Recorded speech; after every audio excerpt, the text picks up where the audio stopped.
And so I guess we'll start with the story. So I came to Dallas to be the music director at All Saints Dallas 2 years ago. And in my second month on the job, I got an email that simply said request in the subject line. And I'm sure you all love emails from parishioners that say request in the subject line. So I opened it, not expecting much, but what I found inside the email was a poem that this parishioner was suggesting that I use for Transfiguration Sunday. And he was using all kinds of liturgical language that I really had no idea what it was about because I'm pretty new to Anglicanism. But I read the poem and I was blown away by its beauty. And so I was inspired in that moment. I picked up my guitar and I wrote a little folk tune to the poem. And I sent it back to him and I said, by the way, who wrote this poem for Transfiguration Day? And I'll let you take it from here. What was your feelings, response, whatever? Oh, well, thank you. In the first place, I submitted that with great fear and trepidation. I would rather do a whole bunch of things than have someone read my poetry in public, believe it or not. And I don't claim to be a poet. I claim to be a versifier who tries. But when you responded and put that to music, I thought, yes, that's what I was praying about and thinking about when that came to birth. In this particular place, Transfiguration is just one of those great Orthodox feasts that they know how to celebrate, and we do, and we can rationalize it, the two ideas of there and here and all that. But the poetry helped me to make it genuine, and I was so thrilled, just thrilled to my toes that you liked it. And when the song turned out to be so beautiful, we all like to be praised. But I like to be praised when I myself feel like it's justified praise. And it was good. And the thing was that I have been writing poetry since I was studying marine engineering. But I've never put it forward very much. And because of this man's response, I wrote more. And I would hand it to him. And he would just turn it into this lovely expression of something that... The tunes are not always what I thought of when I gave it to him. But it was always, I'd stop and look at it and say, that's appropriate. That's right. That's correct. And they always had that touch that is, I think, the heart of liturgy, which is taking the things of everyday life and making them spiritual. Because spiritual does not mean airy-fairy. It means touched by the Spirit of God, right? I mean, these hands have blessed people because I've been a priest for 47 years, 40 this year. And they've also, when I was a kid, they dehorned, castrated, and branded calves. These same hands. And so that's spiritual, when things that are used for hamburger are also used to bless, right? So talk about before we let this get carried away,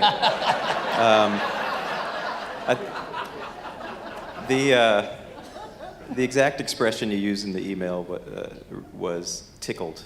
I was tickled pink. Tickled pink. Tickled pink. Liturgical folk, tickled pink. And so we started singing these hymns in church. And over time, parishioners would say, hey, when are you going to put those on a record? And in the meantime, I got connected with a great producer named Isaac Wardell. He's in Charlottesville, Virginia. And he loved what we were doing. He loved the intergenerational collaboration, writing new hymns.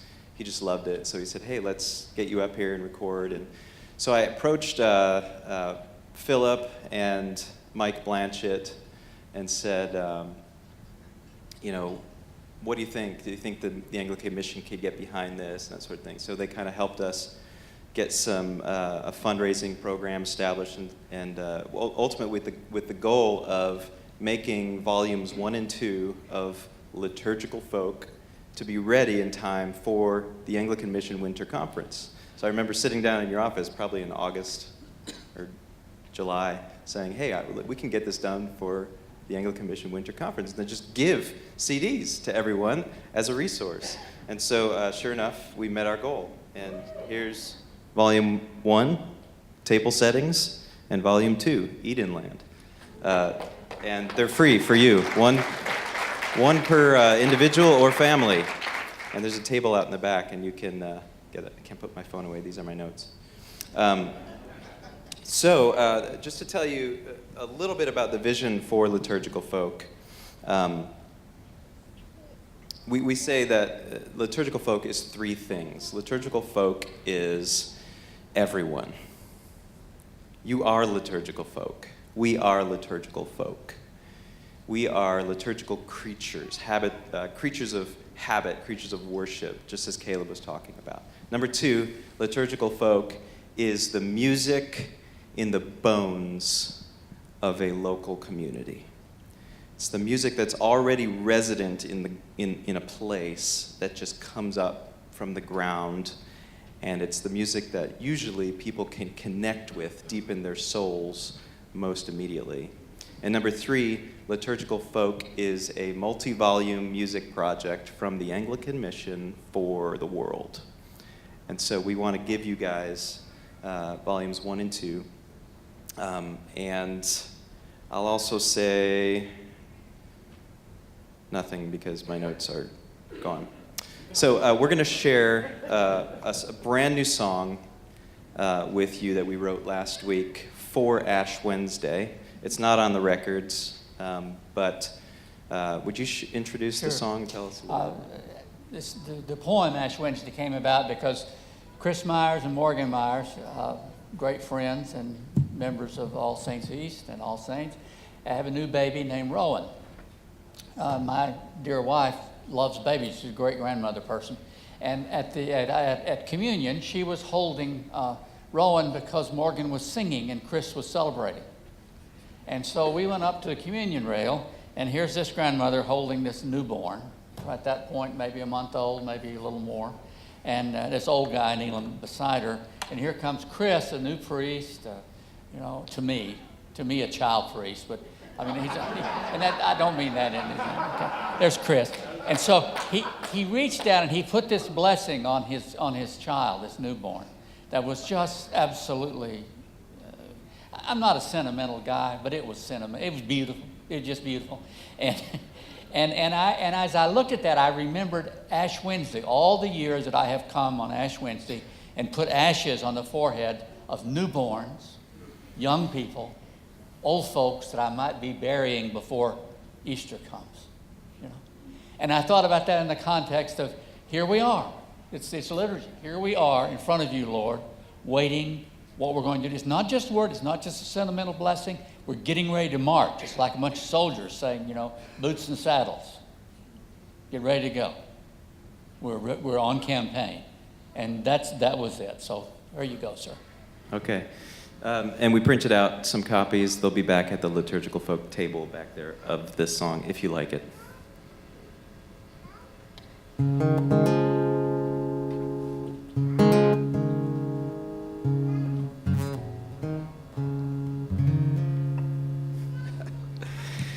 It is Ash Wednesday's early morn. The old, the young, the newly born await the mark of Adam's dust to seal their wills in Jesus' trust.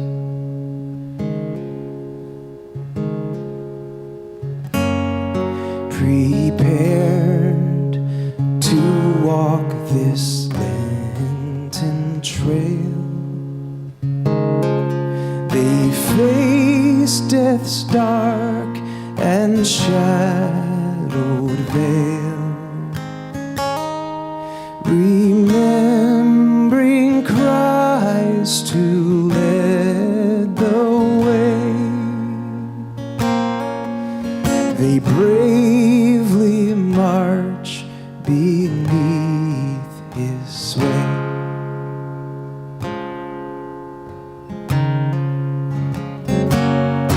You came from just would be without the great Son's victory. The gift is free, yet must be claimed. By goodness lived and evil tamed.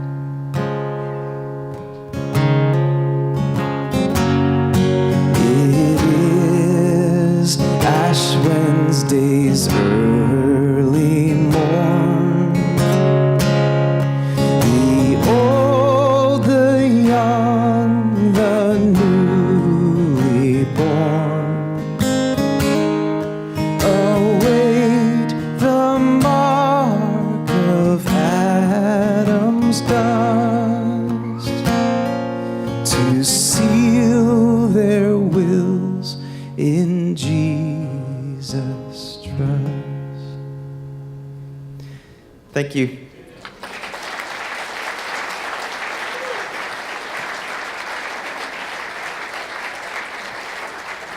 She says 5 minutes. She says 5 minutes. Still 5 minutes? As the Baptist preacher said, a little bit about baptism. I did have a couple more things, I guess. Found my notes. So, what I'm finding, having come from the non-denominational world that Caleb was describing with like entertainment-oriented stuff, I'm finding that more and more people today are longing for the liturgy within that world. So I don't think Caleb is just talking to a whole bunch of people who already agree and, yeah. He's talking to a world and giving a vision for something that we have to offer. And this isn't just an internal sort of thing that we're doing to have fun with ourselves. This is an opportunity to bring people into the historic faith, to bring people into a sacramental life. I was talking with my Irish brother last night,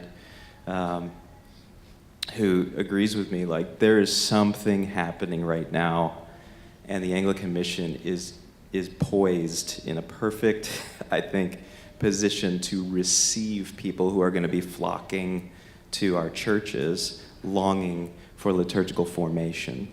And so we hope Liturgical Folk can be part of that, just bringing people into a practical application. I should say this, Table Settings, Volume 1, it consists mostly of songs that we wrote for our kids to sing, because my wife and I found that sometimes it's just really hard for us to be like devoted Christian parents leading our children well, but the one thing we can do well is sing. And so we just wrote songs for them to sing. We'd sing them at the dinner table, we sing them on the way to school, that sort of thing. A lot of these songs are those, not just for kids, but for churches to sing as well. So thank you. You have anything else to say? We have 1 minute left, right? 1 minute. Praise the Lord. Praise the Lord.